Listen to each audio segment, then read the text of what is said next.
Hello. Can anyone hear us? Ciao, Olga. Can you hear us? No. Is that Olga there in the walking? Isn't it her? I think so too, yeah. So we're going to start. It's 4:46. So hopefully more people are going to enter. Thank you everyone that made it to the room. It was not easy, we know. And thank you for attending this event about still keeping 1.5 alive. We have an amazing panel tonight. And just briefly, I want to say that when they asked me to be the chair of this event, I thought that what an honor, because this is an example of multi-stakeholder collaboration with a common goal, to work towards keeping alive 1.5 at different levels. So since I am anticipating a little bit of technical problems, I'm just going to go ahead and go right into the event. By the way, my name is Alicia Perez-Moro. I'm the coordinator, the scientific coordinator of CREA, an ecology research center in Barcelona, Spain. So our first speaker today is Satya Tripathi from Global Alliance for Sustainable Planet. Global Alliance for Sustainable Planet is an environmental agency that catalyzes transformative ideas with a planetary impact. And Mr. Tripathi is the Secretary General, a development economist, lawyer, and change maker. Mr. Tripathi, the floor is yours.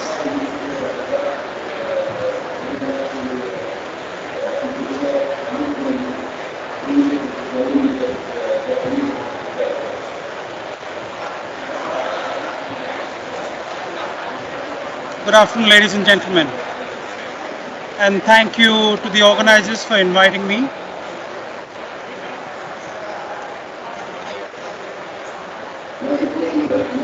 The wonders of technology and the wonders of 60-year-olds not being able to deal with it. Thank you. Good afternoon, ladies and gentlemen. It's my pleasure to be here today to speak a little bit about keeping the 1.5 degrees Celsius dream alive. I don't call it a goal anymore because we have done so little in the last 22 years that it has become a dream now. It's no longer a goal.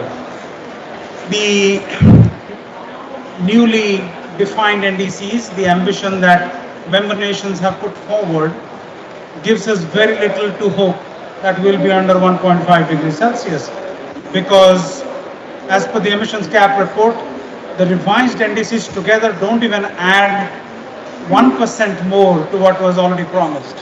Whereas we actually need to reduce almost 50% by 2030 to stay within the 1.5 degree Celsius goal. I strongly recommend the audience to read through at least the executive summary that paints a very grim picture. It is also a fact that we have singularly failed to do anything meaningful in terms of loss and damage, in terms of finding the finance for the countries that need it the most. We indulge in creative economics. It was supposed to be $100 billion by 2020 every year, and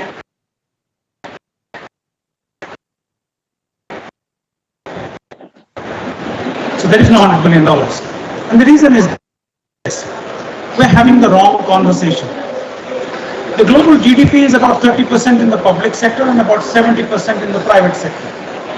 So what we are trying to do is take 30% of the pie and trying to solve all our problems with it. That's not going to happen because the money is simply not there. And then add to that the recession, COVID, Ukraine conflict, you add all of that, the money is simply not available. It was not available before, it is not available now, it will not be available after. So if we keep talking about it, we're chasing a mirage, not a dream. Now the dream is that we work with the private sector to find the kind of solutions that are possible so that in the next 7 to 10 years, today actually, there's another report that came out, very depressing. They're saying there's a 50% chance of us hitting 1.5 degrees Celsius of global warming by 2030, not 2100. That's a very scary situation. Now, why am I still hopeful? I'm hopeful because if you think out of the box, if you believe in the science and you do what is needed, you can actually stay within 1.5 degrees Celsius. Let me share with you 2-3 examples of what is possible when people come together. That in the current day and time, a true genius is not an individual. A true genius is a collaborative genius, where people come together to create something that is not possible individually. So when people come together, the whole is always greater than the sum of the parts. Let me give you an example from the Andhra Pradesh state of India, where in the last 7 years, quietly they have been working. No subsidies, nobody giving them money, they've been quietly working. And who are these people? Very hard-working women farmers. So in 7 years, 1 million women farmers, not 10 or 100 or 1,000 or 10,000, 1 million women farmers have converted from synthetic chemical and pesticide-based farming to regenerative agriculture. And the kind of benefits we are already seeing through independent research is extraordinary. There are bees and birds coming back to nest in agricultural fields. Bees do not come back to agricultural fields. They die if they come back, if you are putting pesticides and fertilizers. They're coming back and they're nesting in agricultural fields. The water table is rising 50%, but that's half of the water you use for normal agriculture. That's what you need for regenerative agriculture.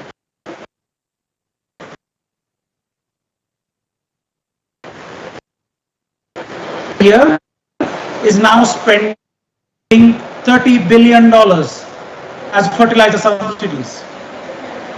And it only takes $200 to convert a farmer. The whole of India has 120 million smallholder farmers. So if they converted everybody, it will only cost $24 billion. And you're already spending $30 billion every year on fertilizer subsidies, about 17 billion on farm electricity subsidies, and then another 13 billion on all kinds of interest subvention schemes, farm loan waiver. If you add up everything, it's anywhere between 60 to 70 billion dollars a year. And if you do this, you will not only save significant amounts of money every year, but also it's a significant benefit in terms of carbon markets. India could become the largest carbon market in the world actually, thanks to these women farmers. So the solutions are there. The motivation is there, the inclination is there, but we need to find the resources. We need to find the money, not asking governments to do some charity. So when these women farmers started working, you know what happened last year? The German Development Bank came on its own. Nobody invited them. They came on their own. They gave them 300 million euros, not small change, at 0.5% interest to change more people. Now we are working on another idea.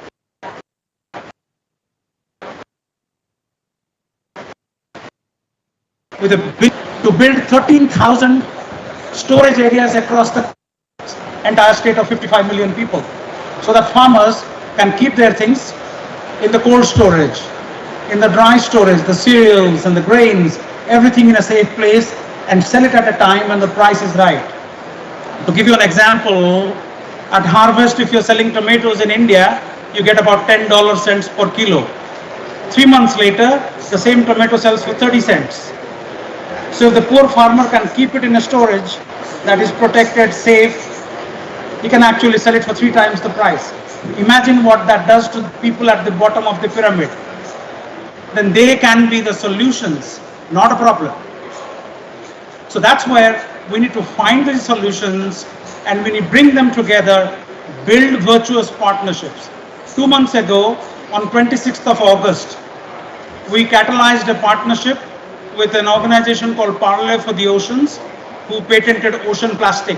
They take plastic out of the oceans, and with Adidas, they make these beautiful Adidas Parley shoes. Adidas already sells $1 billion every year with those products. So we did a partnership with them to invest $2 billion in a state in India where they will, that state, again, 150 million people, will get rid of plastic in the next 5 years.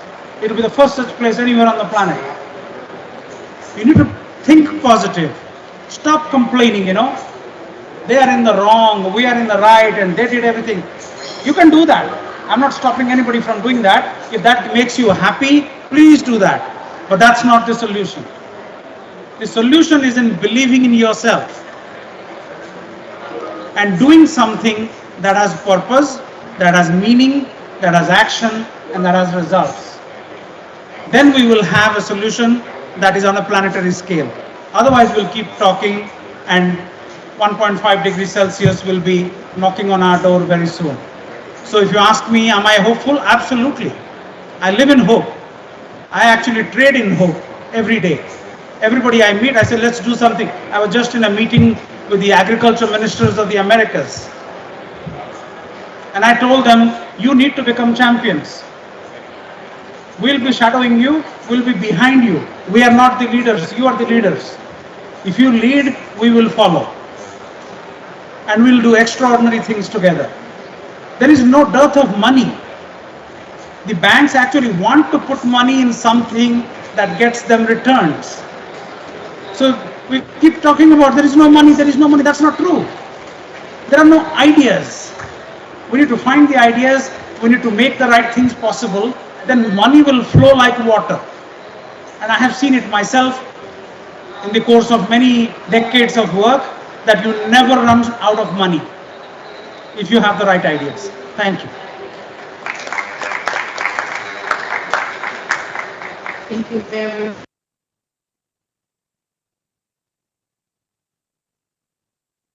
much. The 1.5 dream alive. And I really said that sing out of the voice and listen to the science. So now we're going to listen to the science. We are going to listen to the Group of Governance on Climate Change from the Universidad Politécnica de Cataluña. This is a technical university in Catalonia that trains architects and engineers with a strong commitment to sustainable development. So they are going to present Clàudia, who is here at the stand. And she's a master's degree in Science and Technology of Sustainability. Also, Olga Alcaraz, who is sitting in the corner, and she is the PI and co-founder of the group, and Cristián Retamal from Chile, a researcher with a large experience in the UNFCCC processes. Clàudia, go ahead.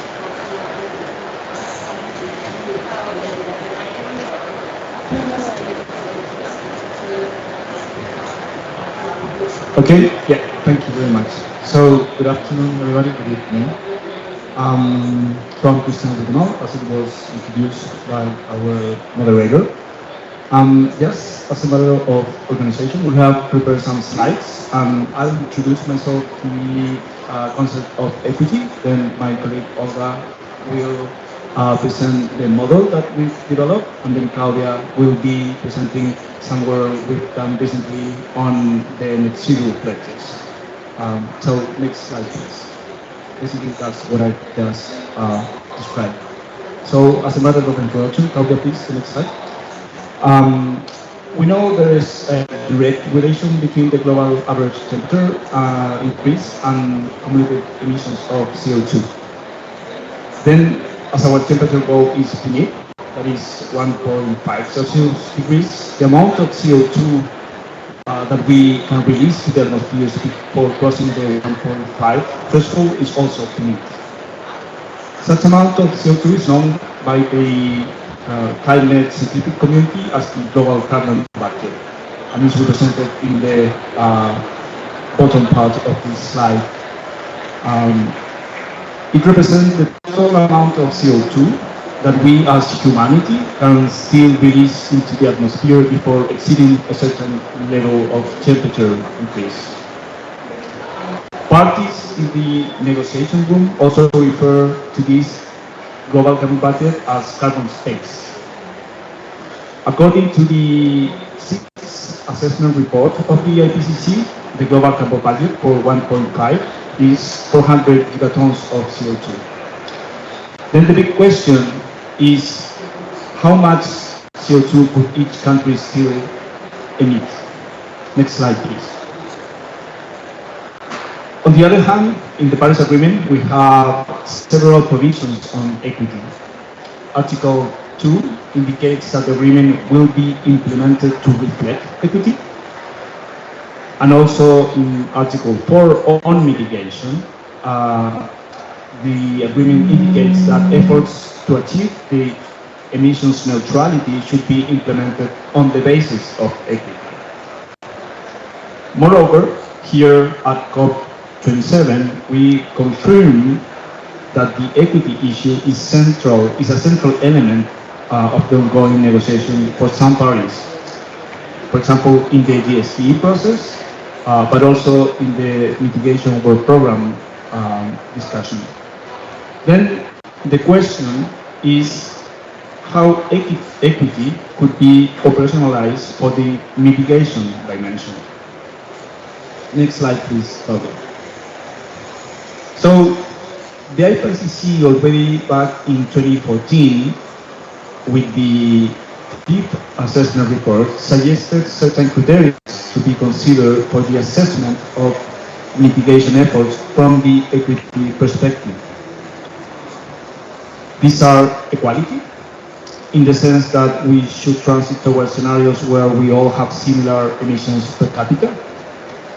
Responsibility, meaning we should take into account the emissions that each country has generated in the past.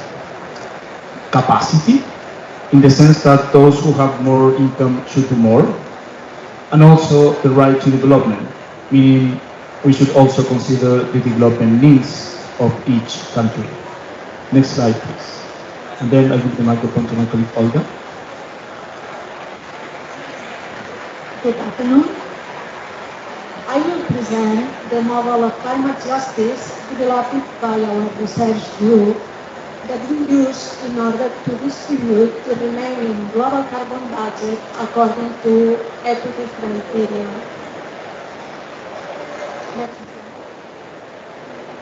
According to the IPCC, the remaining global carbon budget compatible with the long-term mitigation goal of stabilizing global warming at 1.5 degrees amounts only to 400 gigatons of carbon dioxide. This is a very reduced quantity, more keeping in mind that currently we are releasing to the atmosphere around 40 gigatons of carbon dioxide per year. Well, our distributes this global carbon budget among countries by using the 4 dimensions of equity that Cristián mentioned previously. As a result, we obtained the carbon budget that could be allocated to each country according to equity. And why we are doing this? We do this in order to have a reference to assess if the current pledges formulated by countries can be considered equitable or not, and therefore whether they are complying with the provisions of the Paris Agreement, because the Paris Agreement suggests that climate action must be equitable. Next slide. In fact, we determine independently the ratio of the global carbon budget that would be allocated to a country for each criterion, and then we make an average. We use the same weight for each of the components. And now I will proceed to explain how we determine each component.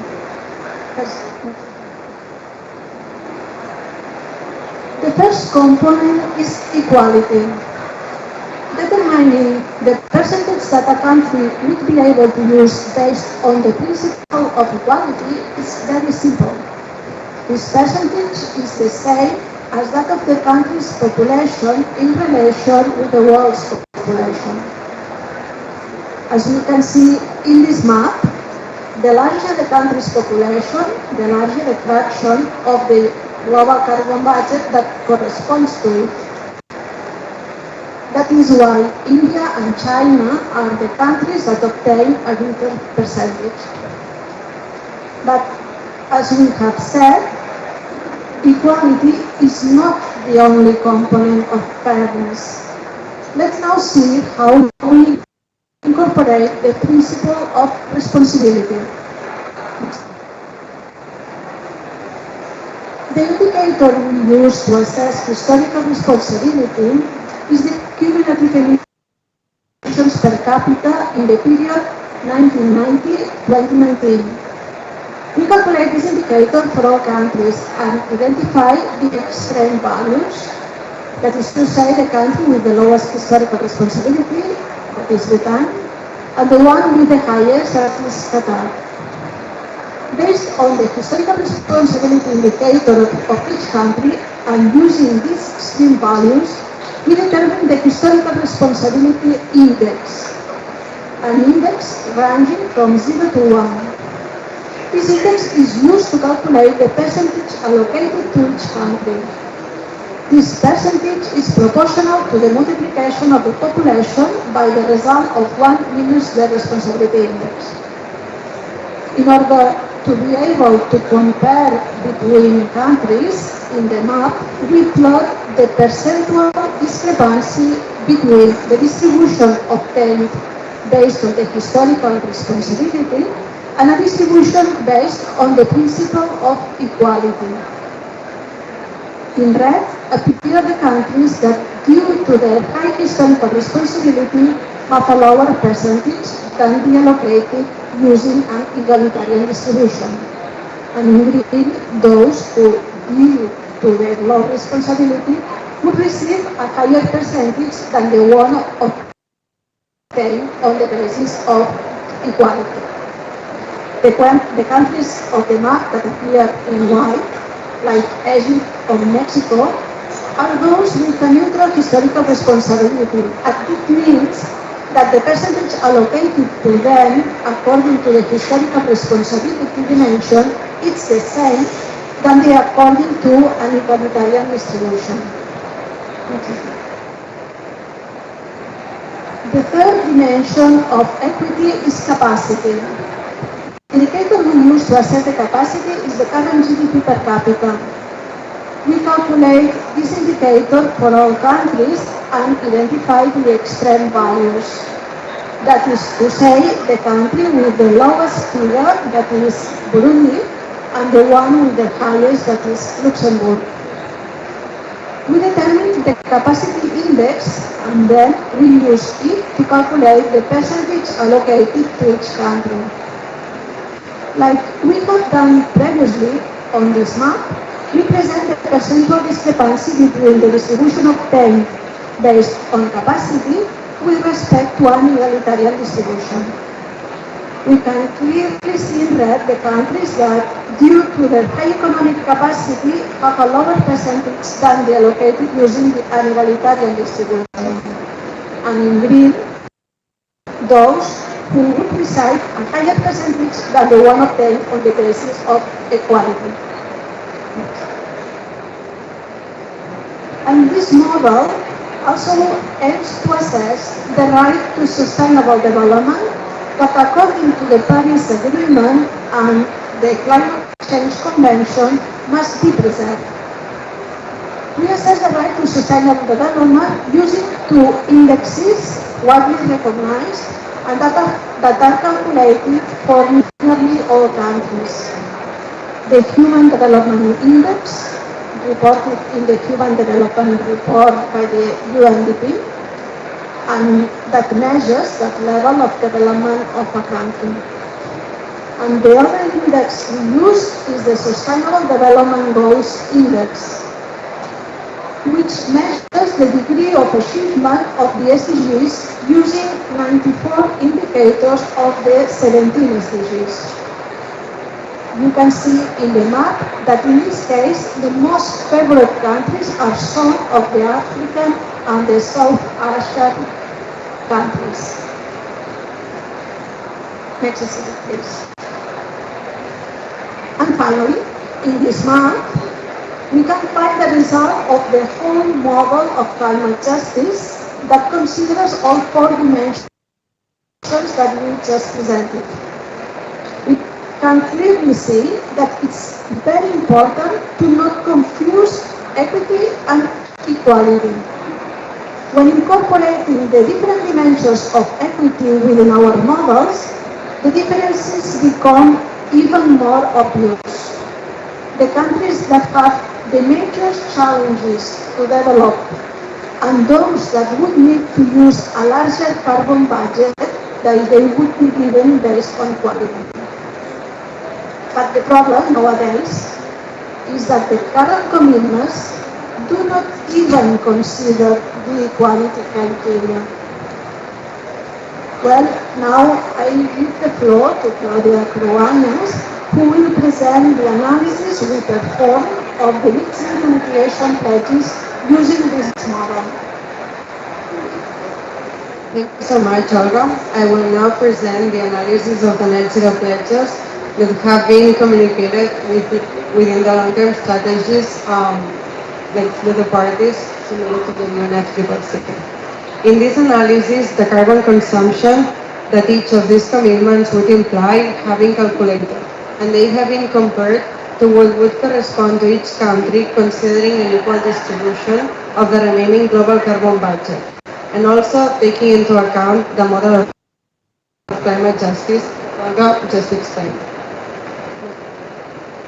Firstly, in this map, we can see the total number of long-term strategies that were submitted up until August 2022 to the UNFCCC.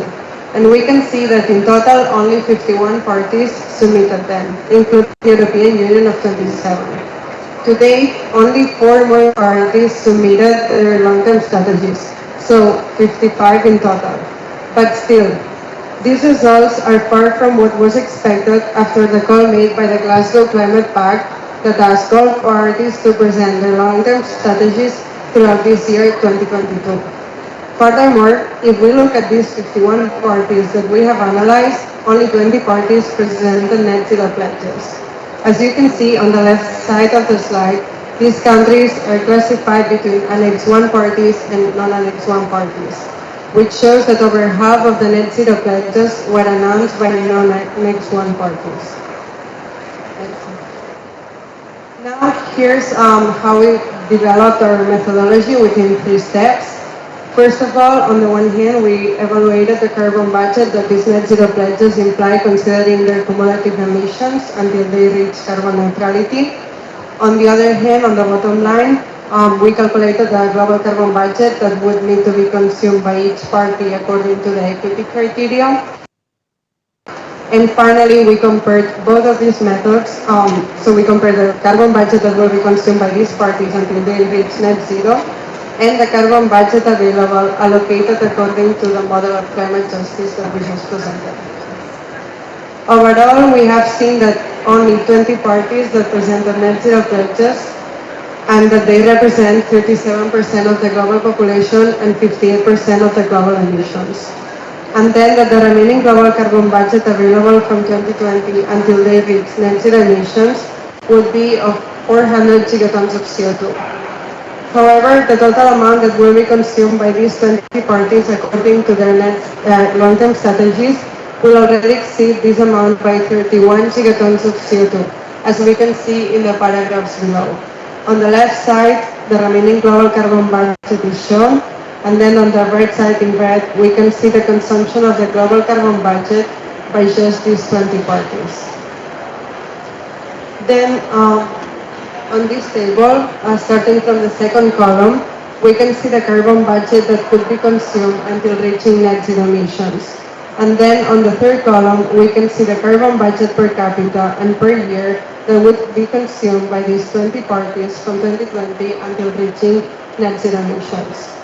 Then the fourth column shows the cumulative per capita and per year emissions from 1990 until 2019.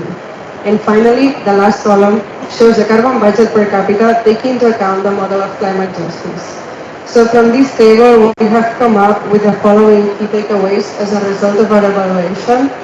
First, that an egalitarian distribution of the global carbon budget would mean a carbon budget per capita and per year of 1.5 tons of CO2 in average, which if you look at the current commitments of these 20 parties, it already exceeds this amount by more than double to 3.9 tons of CO2 per capita in average. Then if we look at the group of Annex 1 parties, we can also see that they would go from historical emissions per capita of 12 tons of CO2, carbon budget per capita of 4.3 tons of CO2 from 2020 until achieving net zero targets. And these reductions would be in line with what is established in Article 4.4 of the Paris Agreement when it says that developed countries should continue taking the lead by undertaking economy-wide absolute emission reduction targets, but they would not pass an analysis made in light of equity and the principle of common but differentiated responsibilities and respective capabilities, that according to the same agreement should frame climate action. Apart from that, a carbon budget per capita of 4.3 tons of CO2 is far from meeting equity criteria. Based on equality, the carbon budget of these countries should be around 1.5 tons of CO2 per year, and even lower if their historical responsibility and their economic and technological capacity were taken into account. On the other hand, the set of the non-Annex 1 parties, where the weight of China is decisive, also reduces its emissions per capita, but to a much lesser extent, going from 4.4 tons of CO2 per capita during the historical period to 3.8 tons of CO2 from 2020 until achieving net zero. And furthermore, I would like to highlight that from our results we saw that Cambodia, Nepal, and also Nigeria showed a carbon budget per capita much lower than what they could take based on equity. And finally, as for the consideration of the equity criteria, we also calculated the percentual discrepancy between these net zero pledges and the carbon budget allocated according to the model of climate justice or the principle of equity. And again, in green we can find the countries that will be emitting below the equity criteria, and in red the countries that will be emitting above equity criteria. And well, as you can see, most of these countries will be emitting amounts above levels expected if the countries were to emit according to the principle of equity and the model of climate justice. Okay, so now before we finish, just a quick recap of the most important points we touched on. We saw that the remaining global carbon budget compatible with the 1.5 degrees Celsius goal is the total quantity of CO2 emissions that could still be emitted while keeping global warming below 1.5 degrees Celsius from now until the net zero emission target is achieved. Also, that the 20 parties that submitted net zero pledges, including the European Union of 27 as a whole, represent 37% of the global population and 58% of the global emissions. According to their pledges, these parties would have consumed 431 gigatons of CO2 before reaching carbon neutrality. And when talking about ambition, rather than focusing on the target year of the net zero emissions, parties must focus on the carbon budget they will consume until reaching carbon neutrality. And it is also worrying to note that when formulating the net zero commitments, there is a complete absence of any consideration based on equity and the principle of CBDR and RC. Also, the results reveal that Annex 1 parties with a greater historical responsibility will continue to have higher per capita emissions than non-Annex 1 parties. On the other hand, the net zero emission commitments of less developed countries imply that they will continue to maintain extremely low per capita emissions, which may call into question their right to develop. And last but not least, a major and soft challenge is how to fit the bottom-up nature of the agreement into a constrained world with a limited remaining global carbon budget. But even greater is the challenge of achieving this fit in an equitable way, taking into account the huge inequalities and different development needs that exist in our world. And we have seen that the long-term strategies presented are very far from achieving any of these challenges. So this is the end of our presentation. Thank you everyone for your interest and for being here today.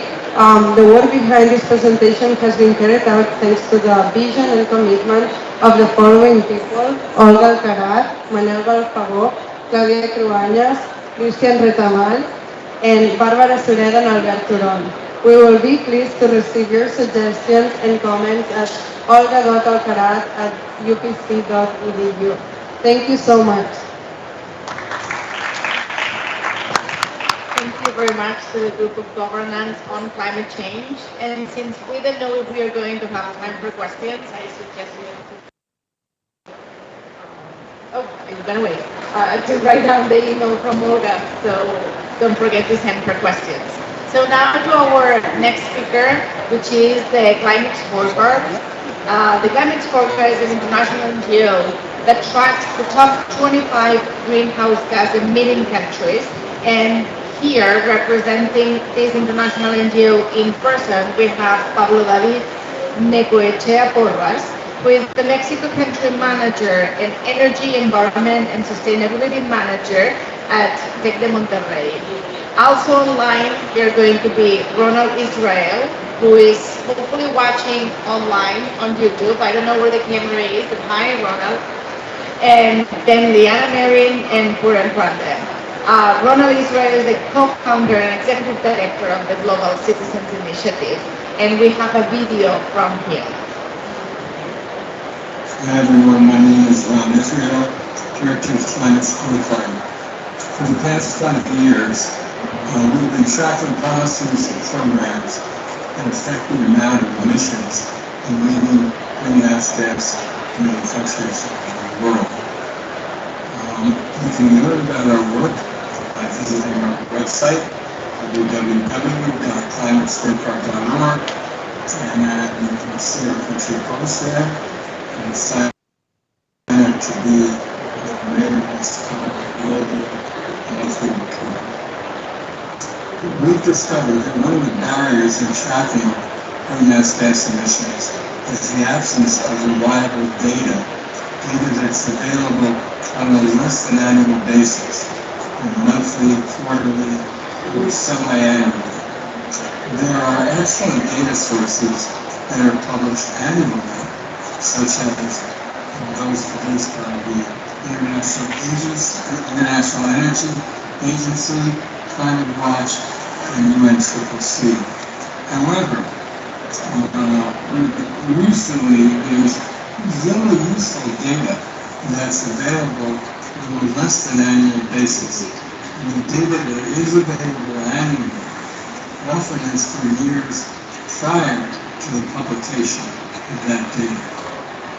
In addition to that, there's an absence of what we refer to as proxy measures. That is, data sources that are not measures of fossil fuel emissions directly, but of indicators that may reflect trends in those emissions.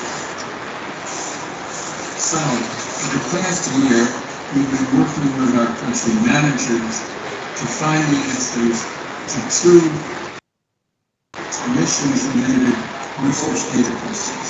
First, are there reliable country sources of fossil fuel emissions that are available on a less than annual basis? And second, are there reliable sources of proxy data that can be used to reflect trends in greenhouse gas emissions? The answer to the first question is yes. There are several countries, regions that produce emissions data on a less than annual basis. The first is the European Union's Eurostat data that offers the following three measures on a country basis for its member countries. It offers quarterly emissions data measured in thousands of CO2 equivalents, and it offers quarterly greenhouse gas emissions data measured in tons per habitant, and it offers quarterly emissions data expressed in percentage change compared to the same period in the previous year. The second example is the Australian government's greenhouse gas inventory that releases data on a quarterly basis that tracks emissions in a wide range of sectors, including electricity, transport, agriculture, land use, and others. The Canadian government's Statistics Canada provides monthly estimates of supply and demand for primary and secondary energy sources by fuel type. The answer to our second question, are there reliable sources of proxy data that could be used to reflect trends in greenhouse gas emissions, is still unknown. We're still in the good answer to that. Our managers have identified a range of proxy measures such as renewable energy output from solar or wind power, number of electric vehicles purchased, extent of coastal flooding, and number of acres of cleared forests. Climate Scorecard has produced a spreadsheet that highlights the use of these proxy data sources in several countries, and we'll share that spreadsheet with you at the end of our presentation. However, we feel we still need to work more on this issue. We'd like to work with some good data statisticians to determine the extent to which these proxy measures can serve as indicators for emission trends. There is a need for more timely, accurate, reliable sources of emissions data, and for proxy measures that can help deepen the ways in which we measure climate change. The Climate Scorecard, we believe we've only started to scratch the surface of these important measurement issues. And we welcome the opportunity to collaborate with others and share our interests and dive deeper into this issue. Thank you very much. Enjoy the rest of the talk.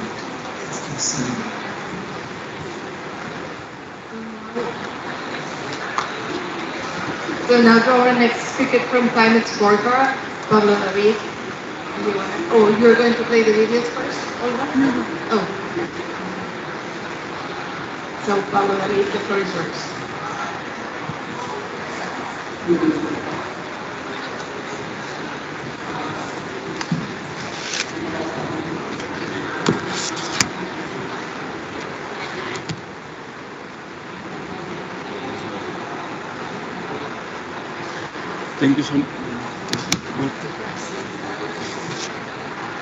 Thank you so much for this time. Thank you for the moderators, panelists, audience.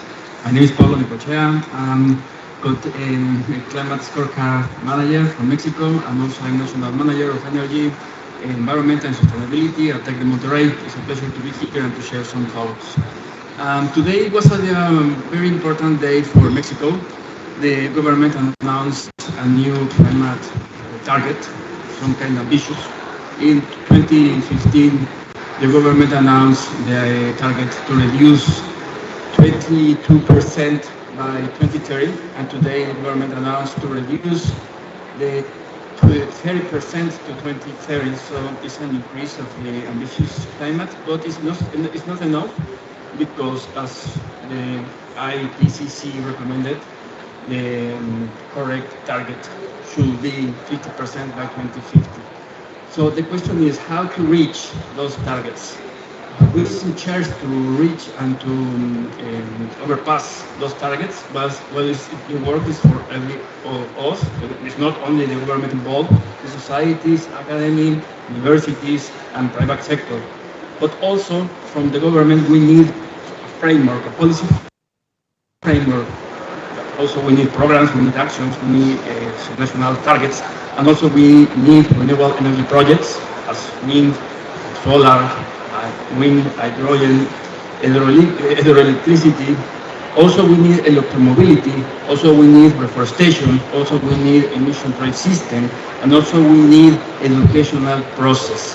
It's very important to reach and to understand that this is an educational process, to understand how is the impact of climate change, and how to measure these targets, how we're going to evaluate the tracking of the targets. Well, we need indicators, we need data, and so the government measures climate ambition annually.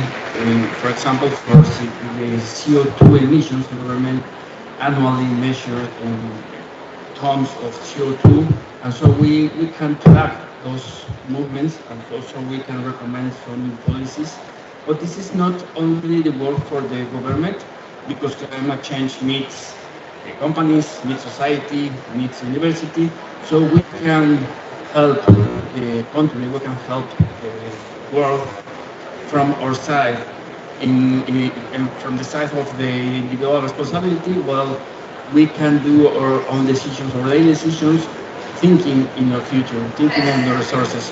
Also from the company's perspective, well, nowadays investors and other stakeholders are asking the companies for disclosure information, non-financial information, to make decisions to invest in green companies or companies with social programs.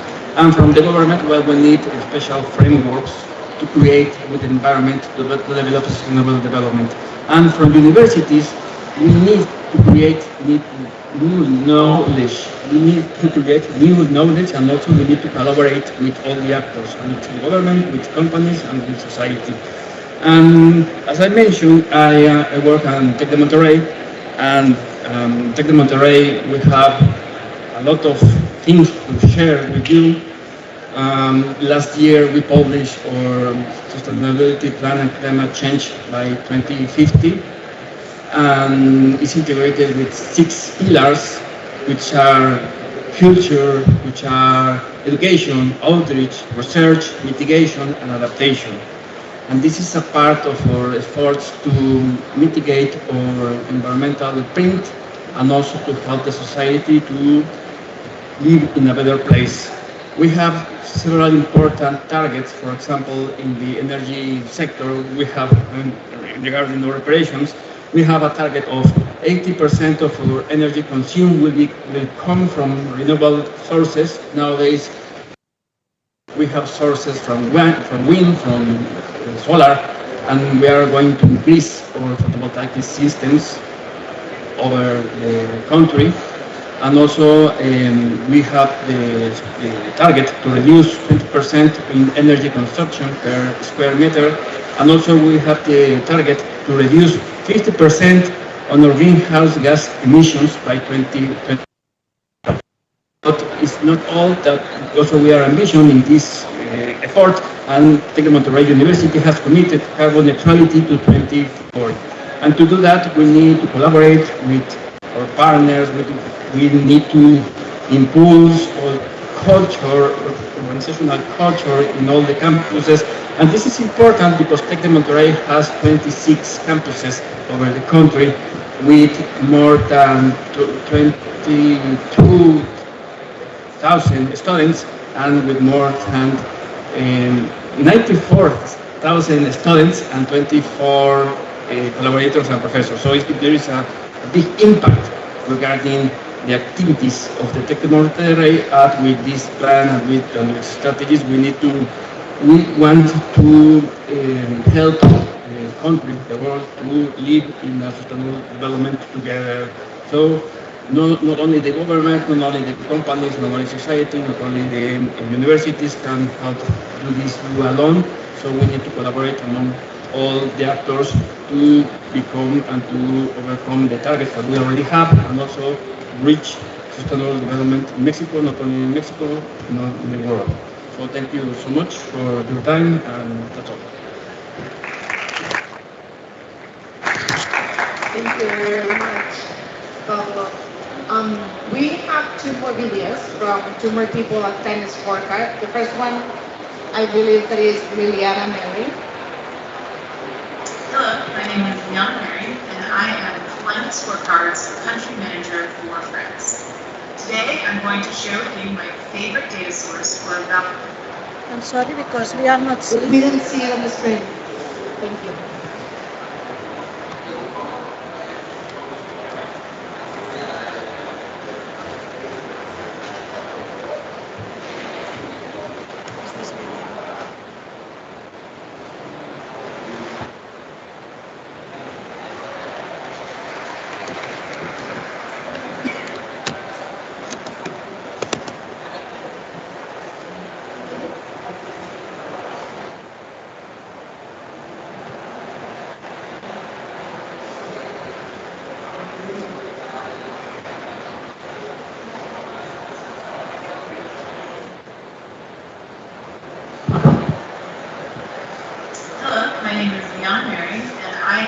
Climate Scorecard's country manager for France.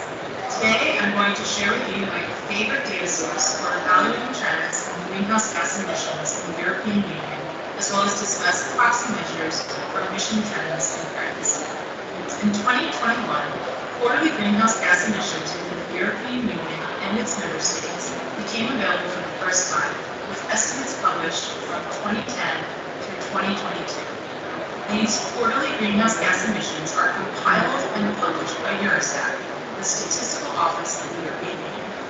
The data includes indicators that measure greenhouse gases in 3 ways: in 1,000 tons of CO2 equivalents, in tons per habitants, and as a percentage change compared to the same period in the previous year. Quarterly greenhouse gas emission estimates allow European countries individually and as a bloc to assess their progress towards net zero emissions by 2050. In particular, quarterly greenhouse gas emissions expressed in percentage change compared to the same period the previous year allow us to capture trends in a country's emissions over time. These quarterly estimates began in 2010 and have already revealed some interesting insights for France. While emissions have fluctuated by quarter since data collection began in Q1 of 2010, the past 3 years have shown some interesting anomalies. For example, 3 years ago, in Q4 of 2019, on the eve of the COVID-19 pandemic, France emitted approximately 116,000 tons of CO2 equivalent. 6 months later, France reported its lowest ever emissions value in Q2 of 2020, with a total of around 83,000 tons of CO2 equivalent. This came at a critical point within the pandemic, which saw a dampening of activity across a broad spectrum of economic sectors responsible for greenhouse gas emissions. This is a significant negative 23% change compared to the same period in the previous year when France emitted around 800,000 tons of CO2 equivalent in Q2 of 2019. As the economy rebounded from its first year of the pandemic, however, so did France's emissions, which rose to about 104,000 tons of CO2 equivalent in Q2 of 2021, a positive 25% change from its lowest reported value in Q2 of 2020. In Q1 of 2022, which is the latest quarterly emissions figures for France, we have an indication of 123,000 tons of CO2 equivalent emitted, which is a positive 5% change compared to Q1 of 2021. As part of the Climate Scorecard's efforts to develop proxy measures for monitoring trends in greenhouse gas emissions, the Eurostat data is a rich source of inspiration and comparison. For example, Eurostat publishes data on the harmonized calculation of the share of energy from renewable sources used in the European Union and by each of the EU member states. This data shows the percentage share of energy from renewable sources overall and in three consumption sectors, including electricity, heating and cooling, and transportation. Renewable energy sources include wind power, solar power, hydropower, tidal power, geothermal energy, ambient heat captured by heat pumps, biofuels, and renewable components of waste. In France, the percentage share of energy from renewable sources has steadily been increasing since data was first collected in 2004, with renewables comprising a 9% share compared to 2020, when the latest available data indicates a 19% share. In the 3-year period preceding 2020, the percentage share has climbed from 15% to 16% to 17% in 2017, 2019, and 2019 respectively. The increasing percentage share of energy from renewable sources reliably reflects the emission trends in France, which saw slight decreases in 1,000 tons of greenhouse gas emissions over the same period from 2017 to 2019. Currently, Eurostat provides data on the percentage share of energy from renewable sources only on an annual basis. Hopefully, the provision of quarterly data on the percentage share of energy from renewables will eventually allow for a richer analysis of emissions trends not only in France, but in the EU.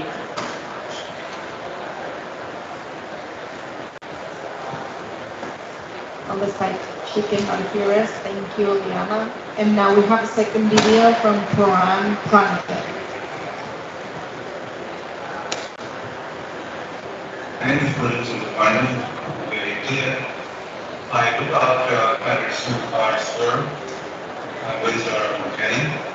And today I will be talking briefly about crops indicators, which we have been deploying to understand what is it of solutions, and also then try to figure out as to how we really take some corrective steps both on the policy side and also on the ground to be able to combat CO2 emissions in a more effective way. India had a progress distance of being the third largest emitter in 2020. It produced more than 500 million metric tons of greenhouse gases, which meant that per capita was about 1.91.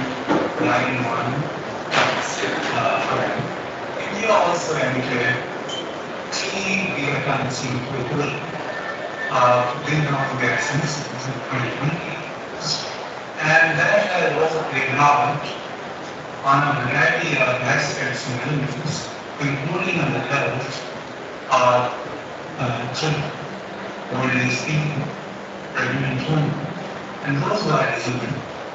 And this has really made matters worse for India and for people with regard to climate crisis.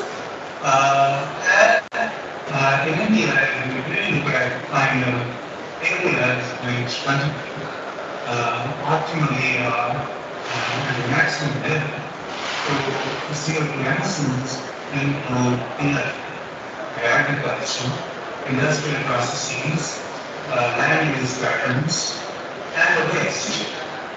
And then we will really look at time scale onto the problem. In view of the fact that India, during the COP26, improved its pledge to half its CO2 emissions by 50% by 2030, before going net neutral by 2017. If that is the case, then it will be helpful to deep dive into further to find out as to which would be one particular sector of the area which has been boosted from the point of view of how it is affected by CO2 emissions. If you really look at public transport system in India, you will find out that more than 20% of the people of the entire lot, 1.35 billion, they use public transport to travel from one point to another. And this is across the board, both in urban centers, in rural areas, and semi-automatic machines. And that way, then we will also realize and understand that public transport system contributes to more than 10% of the municipal CO2 emissions. And out of that, 87% of that emission will be contributed by road transport. Road transport in India typically means one travels by taxi, one travels by auto, one travels by bus and by ferries, which are usually run on fossil fuel and diesel fuel. So one running on diesel, and then a drop of it, quality of diesel is critical. So it is a double whammy in people who travel. They do not only suffer from consequences of CO2 emission, but the CO2 emissions also create hazard for ordinary people who might not be directly traveling on that road transport. And therefore, one of the proxy indicators that I'm trying to sort of deal with is consumption and sale and production of electric vehicles, which means that electric vehicles will not only make life easy for people who travel, but each vehicle will also try to lower emissions reduced by 1/3 compared to its counterpart when it runs on positive consumption, not diesel. And that is playing out pretty well. And that is also reflected in a small statistics which I'm perfectly mentioned there, which is that in 2019 and 2020, India roads had around 170,000 e-vehicles running.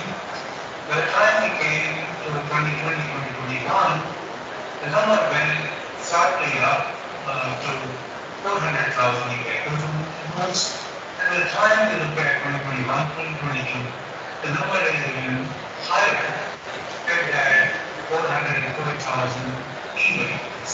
And these e-vehicles in the road are not only making more comfortable people travel, but they're also reducing quite substantially the CO2 emissions on the road and for people who are really infected in terms of health conditions when they are coming in direct touch with road transport and on dirty diesel diesel.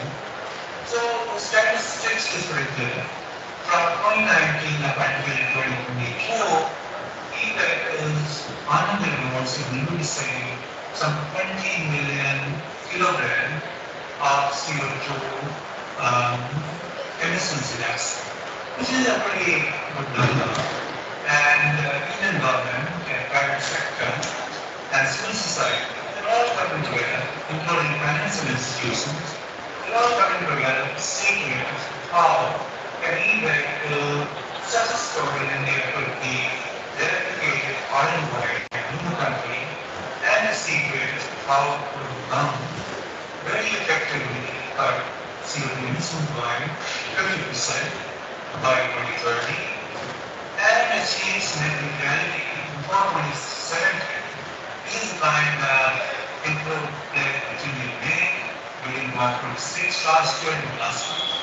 Why this is happening, we also see another element, another dimension, that while e-vehicles are being touted in critical pathways for India to be able to take care of CO2 emissions and reach net neutrality for 2070, but then there's a bigger picture, and that bigger picture comes straight from IEA in its report in 2020, where it detailed a pretty big picture of the vehicles, stating that the world has been using energy to produce and operate e-vehicles, which is equivalent to the energy need for the building.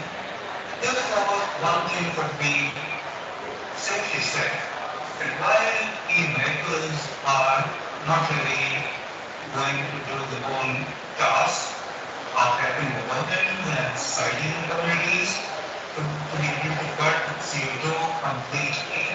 But they are very, very important within the whole being to be able to practicing society and community and countries to greener economies by creating larger solar options and people who would then switch over from fossil fuel public transport to electric vehicles, and that these electric vehicles are really going to play a very, very vital part in helping people and some national governments and the central government as well to be able to see that electric vehicles could be a very, very important instrument, both policy operational to support the efforts of the government to cut CO2 and thereby achieve the optimal level of reduction of CO2 and reach the target goal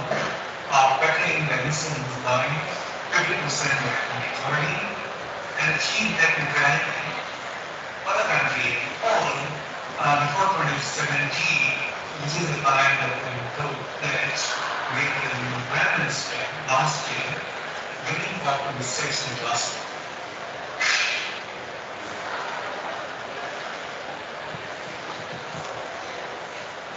So that was the last video from Climate Scorecard, and from the international level, now we transition to the local level, and we are going to see if it is able to connect online with the Asociación Proteger, which is a local NGO that promotes environmental protection and assists and supports vulnerable people to sustainable growth.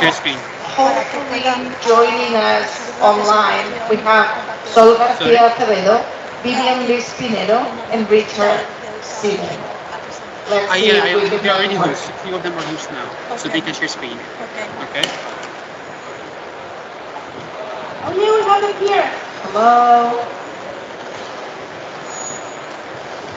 The floor or the screen is yours. Asociación Proteger.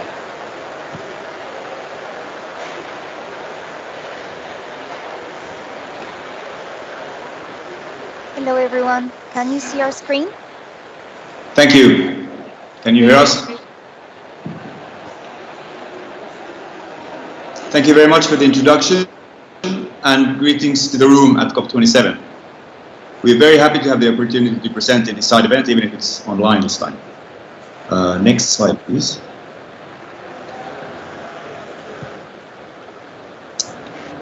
So we represent an NGO working in Argentina that works with and for the indigenous peoples, as well as other vulnerable groups in the Argentine society. As a volunteer organization living in different corners of the world, we can make small yet impactful projects, which we do all in close collaboration with the communities we work with. So this presentation is about a community-centered project in a community of the Com indigenous group in Marcos Paz, which is in the province of Buenos Aires. Next slide, please. That's a little of background before Liz and Sol will tell more about the actual project. The background lies in the lack of adequate housing. And in Latin America alone, and the Caribbean included, has one of the fastest growing populations in the world. And the housing deficit challenge is huge. Only 60% has adequate housing, 22% need significant improving, and 18% need an entirely new home. And if we bring this to Argentina, the housing deficit is 3.5 million households, which is 10 million people, approximately 1/4 of the population. And the indigenous people of Argentina is approximately 2.4%, and all largely lacking adequate housing. Next slide, please. The built environment is responsible for approximately 40% of greenhouse gases globally, and the construction industry is also growing constantly. Therefore, it matters for the environment too, how we build our buildings and how well they last and perform. So we think well-built and long-lasting buildings made of natural and recycled materials improve the carbon footprint in terms of spent energy on construction and used materials as well as for their operational management. And a good house is the main base for individual and societal development, which is security, hygiene, education, livelihood, family life. Imagine, for example, making your homeworks, and which brings you to successful school life and so on. And well-made buildings also contribute centrally to better community life. It leads eventually to even improved city planning, and it is also family and community investment. Everything begins in the house in a way. So next slide, please. So a successful building project, it's not only about the achieved building, but how to get there together with the client, or in this case, beneficiaries. The active vocational involvement in the project and showcasing useful building techniques is key for an impactful construction. The use of locally retrieved materials such as natural or recycled materials can lead to appreciative methods supporting improvement on dwellings and further new, better and durable houses. In this project, for example, we are looking to use old telephone poles and other materials that we can get in the vicinity for very cheap or even for free. Clay, which is natural. In the process, we point out affordable and the accessible and very importantly also aspirable methods that are not only practical but also inspirational and mind-opening. This should lead to the sense of real possibilities and reactivation of local skills and potential in already existing both human and material resources.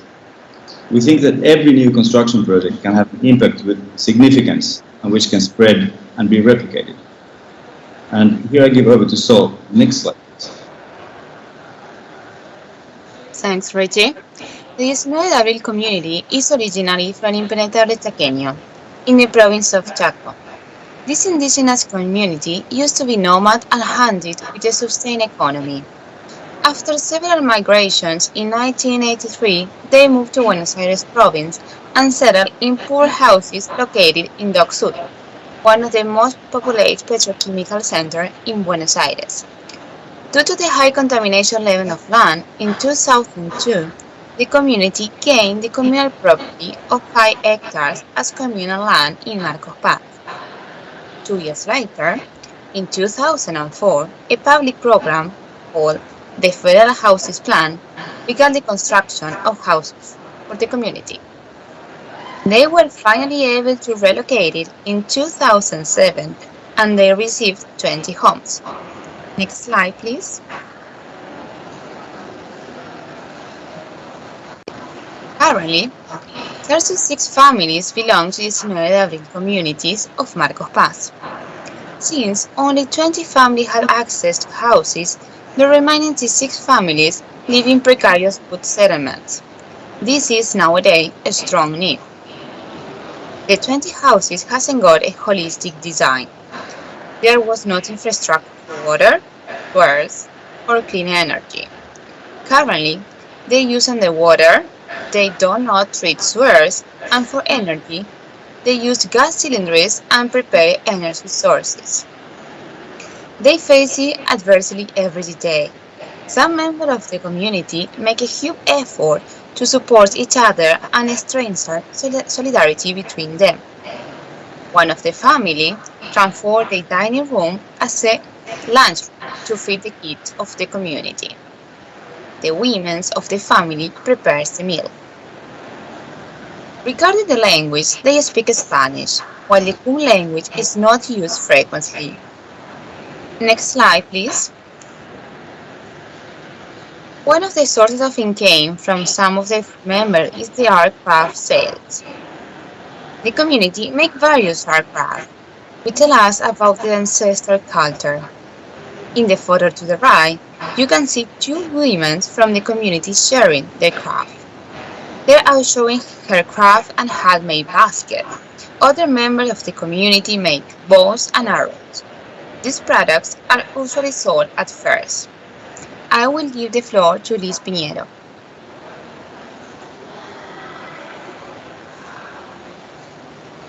Thanks, Sol. So, Richard Siren has spoken about the need of housing in Latin America and Sol García Acevedo about the indigenous peoples community with whom we are working.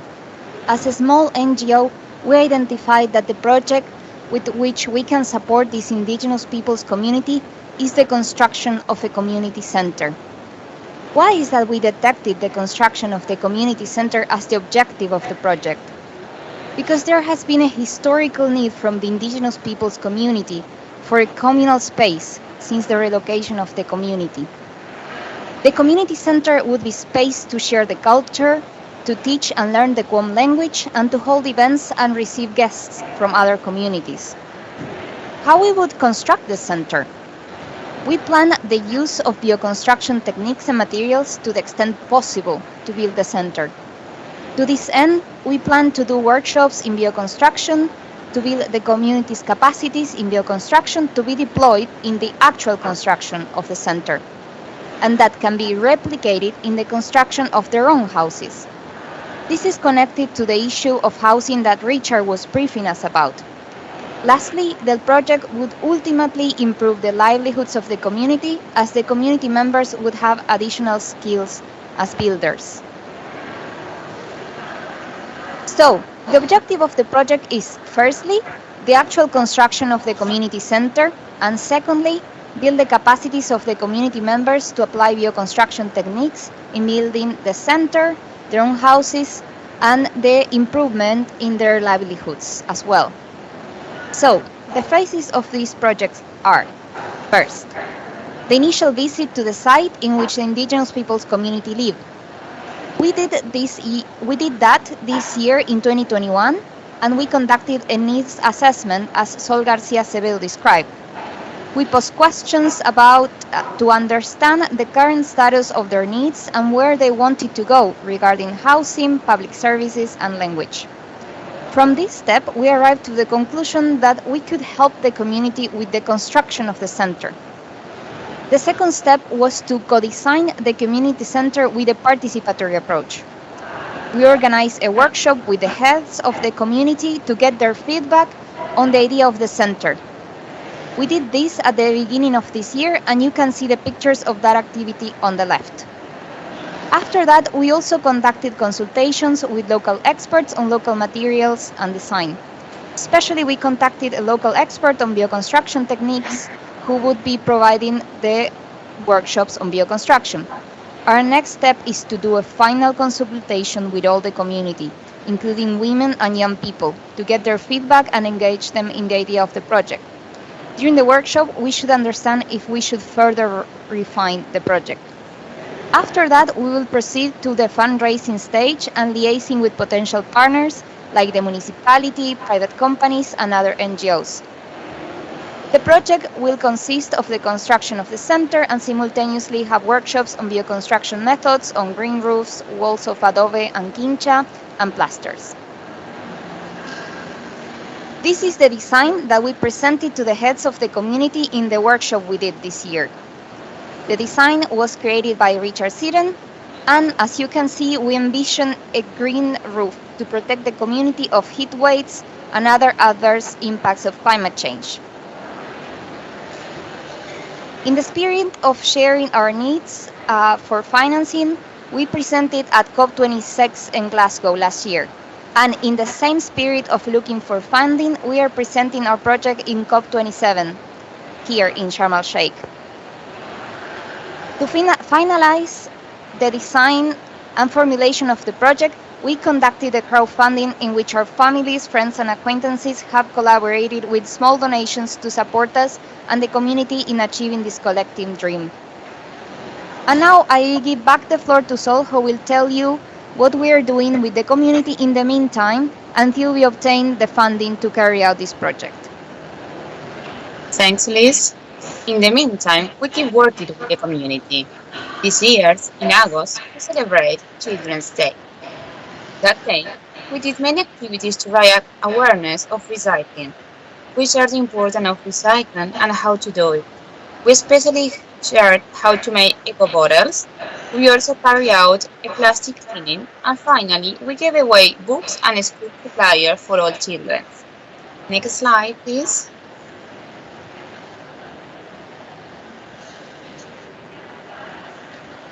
Thank you for listening to us.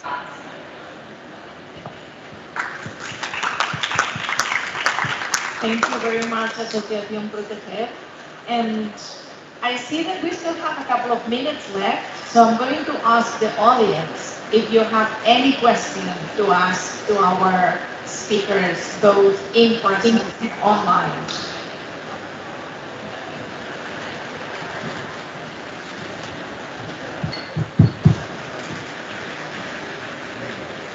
Thank you all for your wonderful presentations.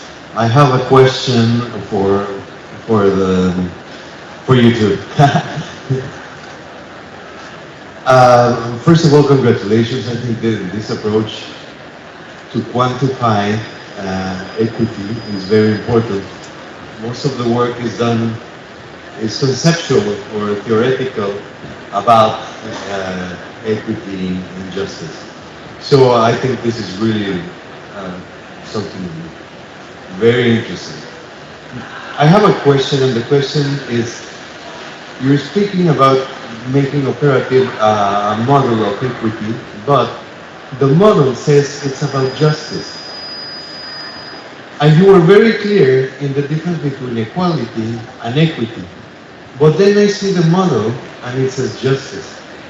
And in my mind and my understanding of these two concepts, and as a philosopher, I think justice would go in a different way. It would go to transform, to restore the damage that is done. And when you're speaking about equity in the carbon budget, it's not restoring or distributing any damage that has been done. So I was wondering if you could elaborate a little bit on why you decided to call it model of climate justice if it's just about equity. And a second question would be, how would you consider that this project or the results, the calculus that you're doing, could inform the UNFCCC process, particularly if the carbon budget is not part of the Paris Agreement and the NDCs are voluntary? So if you could elaborate on this too, thank you.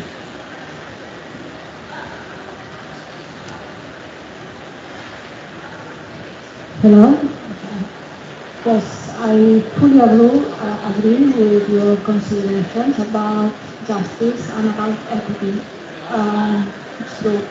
And the name is because it's the name of an original project that we started before Paris. We are working in a research group in our university that tries to turn bridges between science and the political world around the climate change convention. And we started this project with the aim of fighting for climate justice in the Paris Agreement. And because of that, we have a tradition to talk about justice, and it's true, your consideration, it's not the same, justice and equity. But it's true that sometimes in the legal text of the Climate Change Convention, there are some mentions to equity, fairness, like synonymous. I know we are not synonymous, but because of that, we continue with this name. It's our traditional name, not for any other reason. And yes, I try to be clear when I present. We are doing a distribution according to equity. Perhaps Cristián could react to. Thank you. I will react to the second question, but I want to complement this. The iconic image of justice is this weight imbalance, you know? And there's also here an idea behind all these models in bringing this balance in the context of the carbon barrier consumption historically. From those who have taken the biggest portion to those that now need to be in your portion. Yeah? So that's a reflection on that. And to your second question, how this could go into the process. In a bottom-up approach. So countries, when formulating their MDCs, we have done it actually already with Chile back in 2019, when Chile was the incoming presidency of COP25 and was formulating the MDC that was going to be updated in 2020. We did this exercise with the research group in Cataluña, only to basically compare that the models that were developed in Chile also were in line with these other equity or climate justice approach. At the moment, we are again discussing with countries that could be interested in or learning on the model and considering these 4 variables or indicators that we suggest for the next 2 years when they have to prepare again the 2025 NDC updated process, right? Involved in the negotiation. I see that when more countries bring to the table arguments on how their commitment is fair and ambitious in the line of equity, there's going to be more argumentation and discussion on the topic as well. So it's a bottom-up approach. Yes. And only to complement Cristián, the Paris rulebook says that when countries present their NDCs, they have to argue about equity in the NDCs. We have studied the kind of arguments that countries are using and are very, very using now, because countries says always that the contribution is equitable because they have we think that it's necessary to try to work out this concept in 2 years in order to have references. There are our model and there are other models with slightly different results, but the contents of these models is very clear and it's very far from the considerations that nowadays countries are doing. Thank you. So we still have 2 more minutes in case there's another quick question from the audience. No? Otherwise, we are going to close, and just as a general conclusion, I'm going to say something that Mr. Tripathi, who unfortunately had to leave, said. And he said that there's nobody that is pure genius anymore, that now it's a collaborative genius, and I think that this is an example of collaborative genius, because you were from different disciplines and private sector, academia, NGOs, local, international, and you made work this collaboration that hopefully is going to continue. So thank you very much for sharing with us all of the wisdom that you have.